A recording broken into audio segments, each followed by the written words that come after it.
exactly what to expect on March 31st, 1985. On this night, the industry stopped and held its collective breath. Would WrestleMania live up to the hype? Would sports entertainment, the flawless mixing of WWE superstars with other celebrities from music, film, and sport, prove to be a hit with the fans? Every man and woman who laced up a pair of boots that night was taking a leap of faith, knowing that they would sink or swim as the event did. With over 19,000 people in the legendary New York arena that night, this would be the most important night in the history of WWE. Lucky for all of us, it was a success, and it formed the foundation for what is without a doubt the quintessential event of the year in sports entertainment. It has constantly grown, pushing the industry to the limits with every blockbuster encounter, every record broken, and then broken again. It's a destination, a fuel for the dreams that burn in those who hope to one day compete. Entire streaks have been built simply based on the results from that one event. Year after year, a simple point to a sign informs everyone that you're being challenged. Winning's always sweet. Winning a WWE championship is even sweeter. But for some reason, nothing can compare to standing tall on the grandest stage of them all. A Sunday night gathering at the arena has, over time, transformed into the monster two-day extravaganza that fills mammoth stadiums with people traveling from all over the world to be there. At WrestleMania, one will experience the highest of highs and the lowest of lows, all done in the name of chasing glory. I'm Corey Graves, and I'd like to welcome you to the WWE 2K24 Showcase of the Immortals.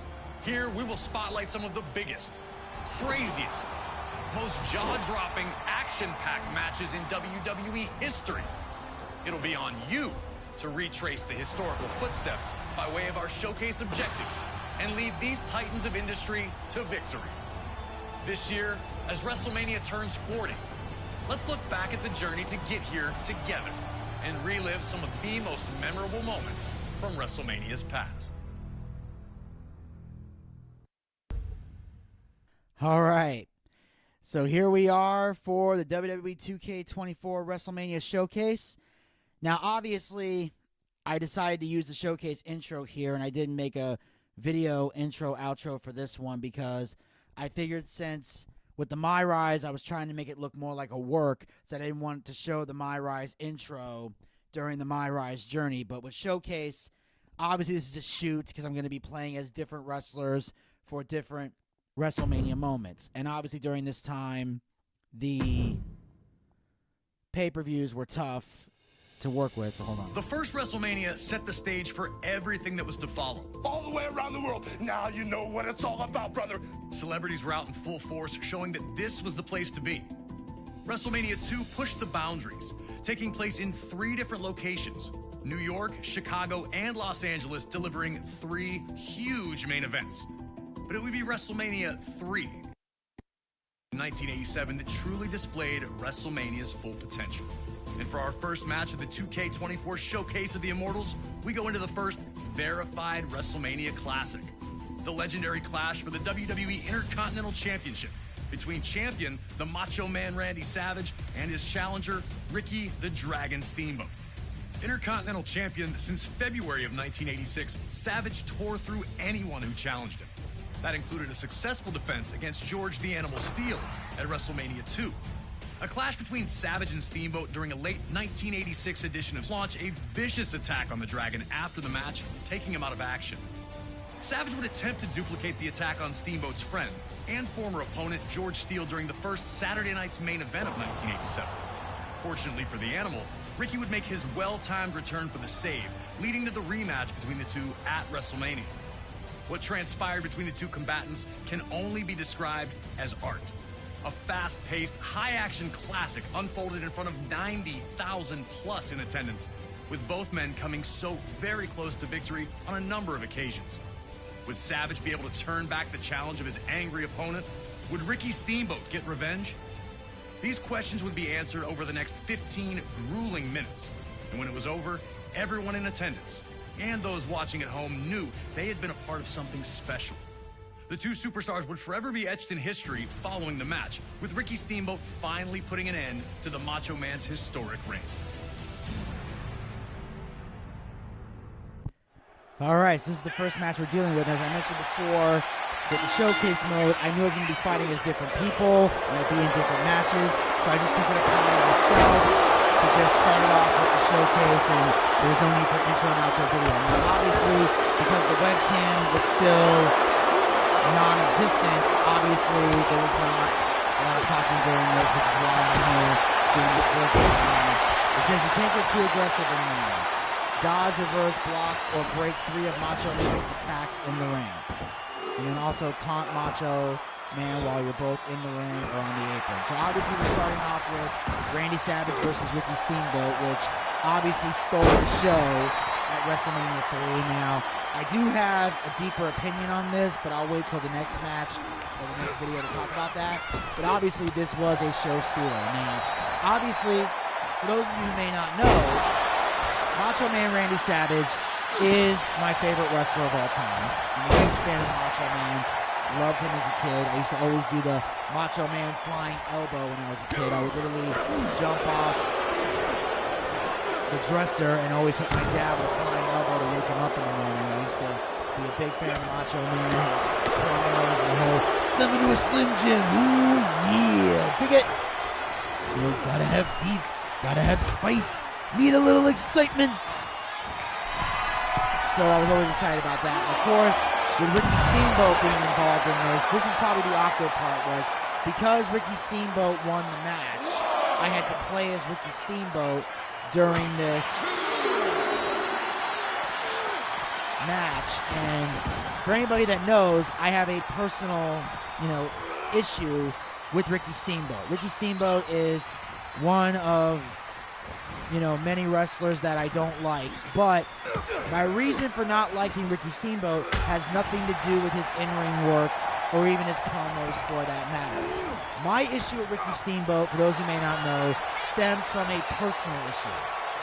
As you guys know, I used to work for UCW, Universal Championship Wrestling. And one of the shows we did, and this is on Fight TV if you want to check it out, is called Memorial Mayhem. Now there's 2 Memorial Mayhems. One is available for free on Triller TV. Used to be called Fight TV. The other one you have to pay for. It's cheap, but you gotta pay for it. And the good news is, with Triller TV, when you buy a pay-per-view, it is yours to keep forever. So bear that in mind if you ever decide to buy any of the UCW pay-per-views that are on there. Now, the first Memorial Mayhem that's free featured Ricky Steamboat. Now, Ricky Steamboat, for this show, was a massive diva. That's why if you ever listen to pay-per-view reviews, I call him Ricky the Diva Steamboat instead of Ricky the Dragon Steamboat. Because the first issue we had with him was we had to pay for his flight. Actually, let me phrase that. I had to pay for his flight. And then we also had to get him a hotel. Now, the flight's not an issue. Obviously, we fly people out, no big deal. But what also bothered me was the fact that when we got on the hotel, he insisted on ordering a Marriott. Now, why he needed a Marriott hotel, I have no idea. Because last I checked, he's a married man, so unless he's cheating on his wife, I see no reason why you need a Marriott. Who the fuck are you trying to impress? Also, for those of you who don't know, a Marriott hotel room on a weekend is expensive as shit. And if you've ever run a wrestling promotion, which technically I did, I mean, I was not the promoter of Universal Championship Wrestling, but I did do a lot of financial backing for Universal Championship Wrestling. I'm not afraid to say that now. I did, most definitely. It costs a lot of money. Now, that's why usually when wrestlers that insist on getting a hotel, they usually get them a hotel in a decent place or a place that's affordable within their budget. Because you gotta understand, when a wrestling promoter has a budget for an indie wrestling show, not only are they paying for certain flights and hotels, but also the fee for the actual talent, the rent on the building. If they're renting a ring, they gotta get a ring. If they're renting the tables, It was they gotta all get the tables. action from the They're moment the doing bell all rang the to get a crazy moment to shit himself that after they have dumping to Steamboat do back to the in floor, order to letting get you know a that show Savage running. understood That's he what was I'm in a fight unlike any other he'd been in before. Things were only getting started. Now, obviously, you'll notice the cut scene that usually cuts the live action was taken out here, and that's because I had to trim them due to copyright issues. So you're not going to see any of the live action cutscenes. You're just going to see the match itself. And I had to cut them out, at least in this one, for legal reasons. Otherwise, it would block it completely. So that's the compromise I had to make with YouTube and their guidelines. But anyway, back to the story. So you got to pay for all this stuff. So the Marriott is expensive as shit. Not only that, Ricky Steamboat was getting paid $1,200 to be part of the show. And for the amount of money this guy was charging, he was a massive diva the whole time. Like, there's a spot in the ring with him and Buff Bagwell where Scotty Beach, he's a guy who works on the Indies, he's part of the Good Brothers Dojo. Scotty Beach, to me, is amazing because he made Ricky Steamboat look like $1 million when he was in the ring competing for $1. He was half-assing everything. His promo was god-awful. For the amount of money he was being paid, it was a ripoff because Ricky Steamboat did not live up to his feet.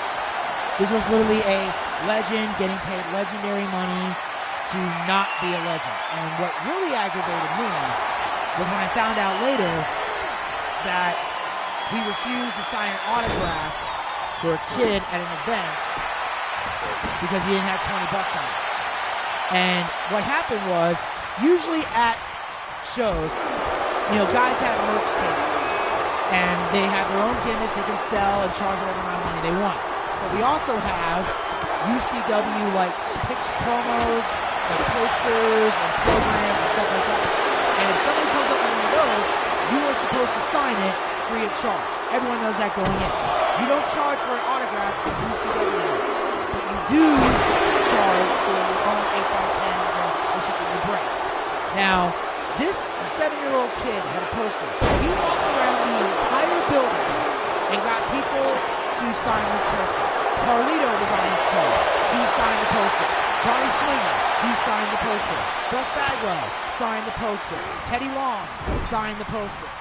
The late Micah Taylor, may he rest in peace, signed it. The Moon Tucson, indie guy, great talent, he signed the picture. The Hurricane signed that poster. Even Scott Steiner, who is all about the money, and I say that with respect. He's a businessman. I don't take that away from him. I've met Scott Steiner. He's a total professional. His brother I don't like, but Scott has my respect. He signed that poster, no questions asked. Ricky was the only one that wouldn't sign for that kid. And because of that, I say, fuck Ricky Steamboat. Yes, I know this match was great with WrestleMania 3. Don't care, fuck him. Yes, he had classic rivalry with Ric Flair. Don't care, fuck him. Okay? Ricky Steamboat to me is a diva and a prick, and I have no respect for him of any kind. Yes, he was a great wrestler. I won't take away from his in-ring talent. I won't deny him that. But because of my personal issues with Ricky, he can fuck off. So that's why I'm saying it was awkward to play as Ricky in this match, because the personal disdain that I have for him. Because I'm sorry, you don't mess with fans. It's one thing to say no to an adult. You don't say no to a kid. You don't do that. And that's why I get mad, because there are people to this day who will worship Ricky Steamboat even though he's a diva and a prick. But I see other wrestlers like, for example, Buff Bagwell used to get a lot of hate before he got clean and sober. But even when Buff was hooked up on all the pills and the booze, he still never turned down an autograph for anybody. Buff Bagwell is someone who always loved and cared about his fans. He still loves and cares about his fans. I didn't mean to say that in the past tense. But even now that he's clean and sober, he loves the fans even more. But yet people would give him shit all the time. There's a lot of wrestlers that you guys worship that wouldn't spit if your eyebrows were on fire. And Ricky Steamboat is definitely one of them. So that's why I disagree with Ricky Steamboat. That's where my hate with him comes from. The fact that he was very unprofessional. and a Diva when I worked with him on the show. So that's my issue. The Macho Man was trying everything, and that included a big one, charging at Steamboat only to be backdropped to the floor. Steamboat finally had a huge opportunity to pour on the pressure and put Savage away. And I know there's going to be people out there that are going to think that's petty, but until you've actually worked with a wrestler and, again, been financially in charge of a wrestling show, you'll never fully understand that. You would have a different opinion if it was your company and your money was on the line. Now, obviously, UCW was not my company. I was not the promoter. But that doesn't mean my money wasn't on the line at times. Now, take out Macho Man's leg with a single leg Boston Crab. So I got his limbs in the red damage. So now I got to get him in a single leg Boston Crab to weaken the leg so he can't climb to the top rope and hit that flying elbow.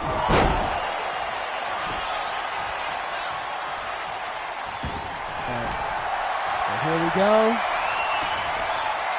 Got it locked in. And now of course, Macho Man was able to fight out, but I was going to cancel it anyway because I just had to get him in the hold, not tap him out. Macho Man is in trouble. The grab combo will have him right where you want him. So I got to end the combo with a grab. So there you have it. That was the cover. Of course, I'm going to kick out. But yeah, again, these are the key things you have to think about when you do these objectives. They might tell you to put somebody into submission, but don't tap him out. That's why you gotta let it go once you hit the complete button. You gotta be able to do that. Send Savage into the southwest corner with an Irish whip. Oh, great. Here's gonna be something that I'm gonna be dealing with for time to come, is the southwest corner. Because that's where you really need a fucking compass to figure this shit out. And of course, there's George the Animal Steel, but obviously if you didn't see the cutscene, you won't know why he's there. And of course, there's Miss Elizabeth. And there you have it. That's the end. I accomplished all the objectives for Macho Man and Ricky Steamboat. Like, again, it's kind of anticlimactic without the cutscenes, but again, I had to cut those out for legal reasons. So I'll just say right now, there's all the objectives, and I appreciate you guys checking out this first part of the WWE 2K24 Showcase. Sorry I went on a bit of a Ricky Steamboat rant, but I figured this was the only time I would get to talk about this. So make sure you guys tune in for the next one. I promise I'll be more happy and upbeat and have more stories to tell. So make sure you guys follow us on all of our podcast platforms. The links are down in the description box below. Follow us on our social media platforms. Links will be down in the description box below. And, of course, as always, hit the subscribe button and ring that bell to be notified so you never miss another episode of the WWE 2K24 Showcase Journey, as well as other additional Boochcast YouTube content.